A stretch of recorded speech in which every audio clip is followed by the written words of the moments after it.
Christine, too early to call this a trade war, but it seems investors are not willing to stick around to find out if it turns into one.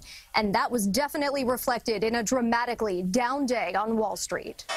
It was the worst start to the second quarter of the year for stocks since the Great Depression, coming off one of the highest performing Januaries ever. It's a very emotional market, and there are certain days that often result in more volatility. Today's tank comes after tensions heightened over trade. Less than 2 weeks after President Trump announced tariffs on some Chinese imports, China has fired back, slapping $3 billion worth of tariffs on 128 American products. The country's foreign ministry spokesman says China doesn't want a trade war, but if provoked, is not going to back down. The move will hurt U.S. farmers hard. Right now, there's a 15% tax on most U.S. fruits, including apples, pears, and cherries.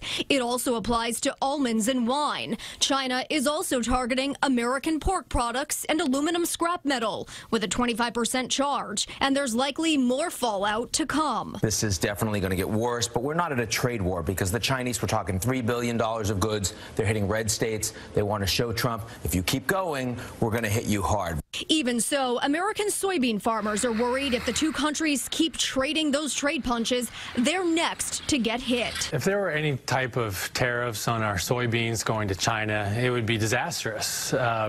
We really rely on our export markets. There were other factors weighing on several stocks. Intel was down 6% on word that Apple will stop using its chips. Amazon fell 5% after coming under fire from the president. Tesla also tumbled 5% on reports that one of its cars crashed while in self-driving mode. Some wonder if this could be the start of a bear market, but this financial analyst doesn't think so. We don't see that happening here.